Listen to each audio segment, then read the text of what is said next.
भाइयों, बुजुर्गों, नौजवान साथियों, छोटे छोटे बच्चे, आज आपके बीच में आने का मौका मिला नामांकन के माध्यम से। और यदि आप चाहते हैं कि देश में फिर से नरेंद्र मोदी की सरकार बने, तो हमको हर हालत में बिहार की 40 सीट जिताना पड़ेगा और 40 में नवादा में भी कमल खिलाना पड़ेगा।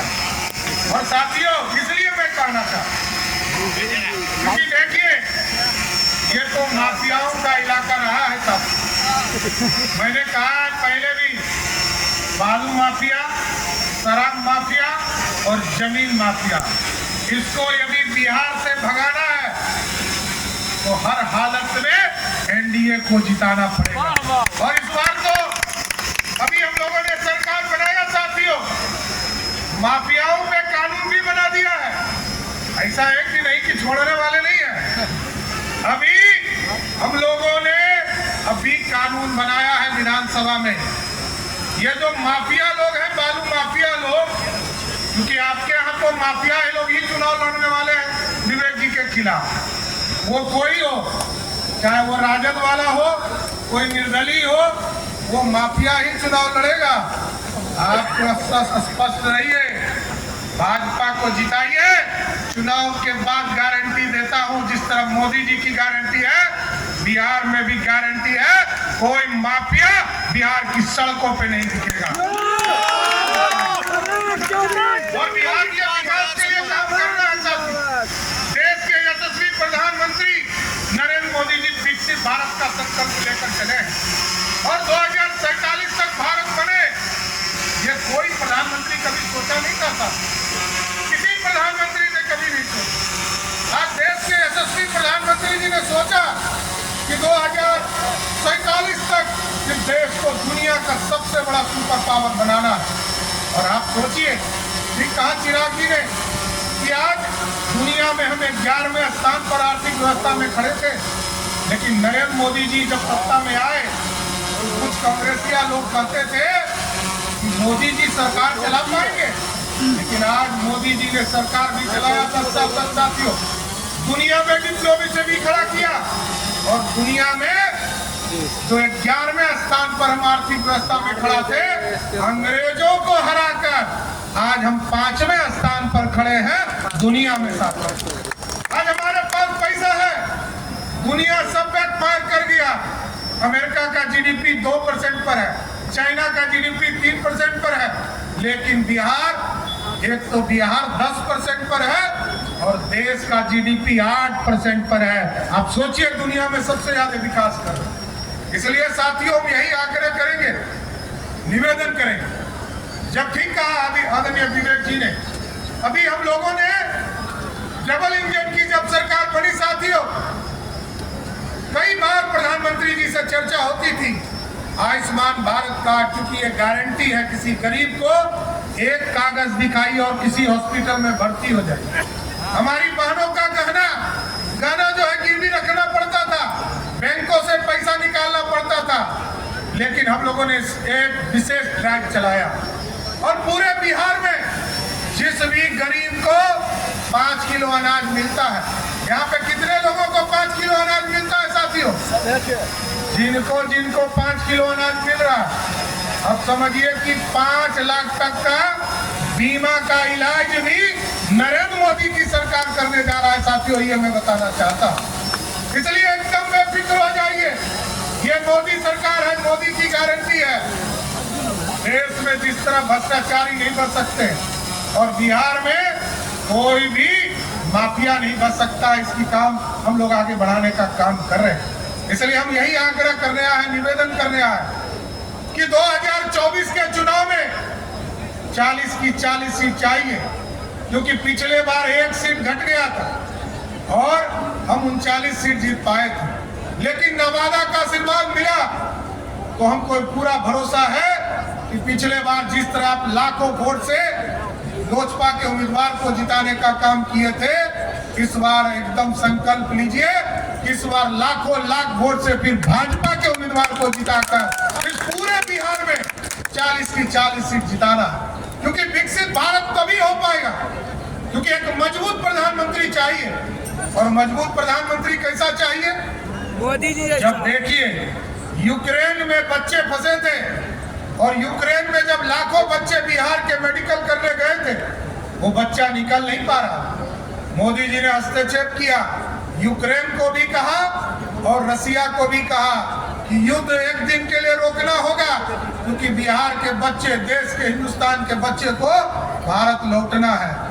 और जब उन्होंने फोन किया पुतिन को, तो उन्होंने पूछा कि भारत के बच्चे बताएंगे कैसे कि वो भारतीय है? तो भारत के प्रधानमंत्री जी ने कहा, जिसके हाथ में तिरंगा होगा वही समझिए भारतीय होगा। भारत के बच्चे तो निकले ही साथियों, भारत के बच्चे तो निकले ही, साथ में पाकिस्तान और बांग्लादेश का लोग भी तिरंगा लगा कर निकल गया। यही है, ये है ताकत। और आज देखिए देश सीना एकदम 56 इंच बोलता है। कई लोग बोलते हैं कि 56 इंच का सीना, अरे 56 इंच का यही ना सीना है कि कल जब तक पाकिस्तान के तरफ से तोप का गोला और हिंदुस्तान के सैनिकों का सर काट के चला जाता था और हिंदुस्तान की सैनिक टुकुर टुकुर ताकते थी।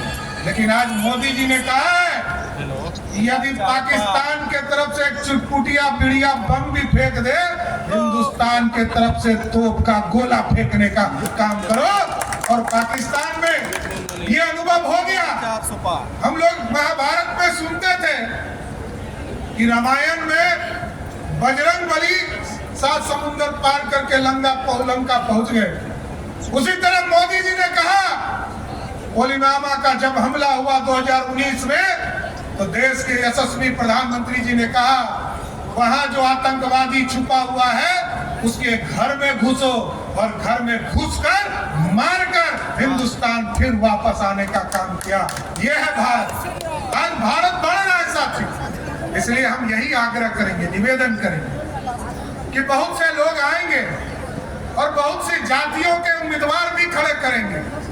लेकिन साथियों, यदि बिहार को सुधारना है, बिहार को जंगल राज से समाप्त करना है, बिहार में अपराध मुक्त बनाना है, तो फिर से एनडीए की सरकार दिल्ली में बनाइए, तभी बिहार सुधर सकता है। नहीं तो यहाँ तो जातियों का कार्ड खेलने वाले लोग बैठे हैं। और लालू प्रसाद जी 15 साल तक मुख्यमंत्री रहे बिहार के साथ। एक व्यक्ति को आरक्षण दिया क्या? एक व्यक्ति का नाम बताइएगा, ना पिछड़े को, ना अति पिछड़े को, ना दलित को, ना अति पिछड़े को, ना स्वर्ण जाति को।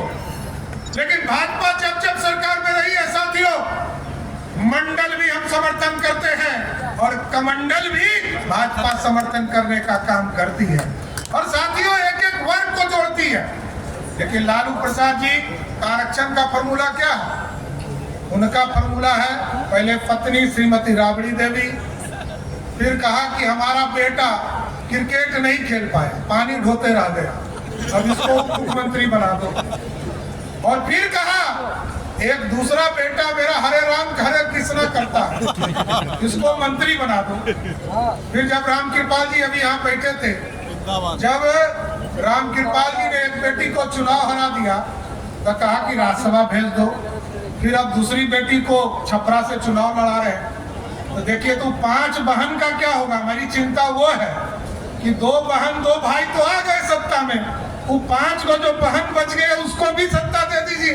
तो लालू जी किसी के नहीं है साथियों, वो आरक्षण सिर्फ अपने परिवार के लिए जानते हैं, किसी दूसरे के लिए नहीं जाने जाते। इसलिए हम आग्रह करेंगे, निवेदन करेंगे, बिहार एक सशक्त बिहार बने। और अभी विवेक ठाकुर जी ने कहा कि पार्क नहीं बना, हम आपको आश्वस्त करते हैं, अभी हम लोगों ने पॉलिसी तय किया है। ये जो पूरे बिहार के डिस्ट्रिक्ट हेडक्वार्टर है, सभी जगह एक बड़ा कॉलोनी भी बनाने का काम हमने शुरुआत किया है। सभी डिस्ट्रिक्ट हेडक्वार्टर पर यह काम शुरू होंगे और माफियाओं पे भी कार्रवाई होगा।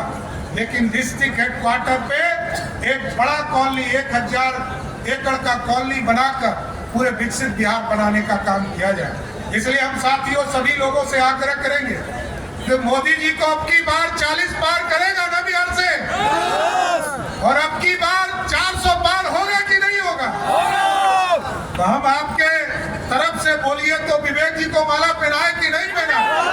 दोनों हाथ उठा के बोलिए, विवेक जी को समर्थन है ना? बोलिए आपके विश्वास पर विवेक जी को माला पहना रहे सभी साथी, सभी लोग माला पहना रहे हैं। सबके सहयोग से आदरणीय विवेक ठाकुर जी को लोकसभा पहुंचाइए। बहुत बहुत धन्यवाद। क्लियर है, क्लियर।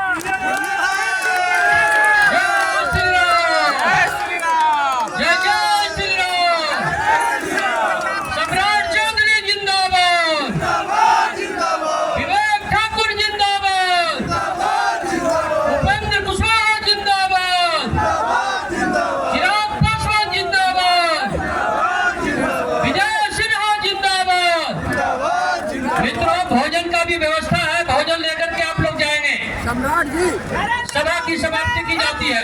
बहुत बहुत धन्यवाद।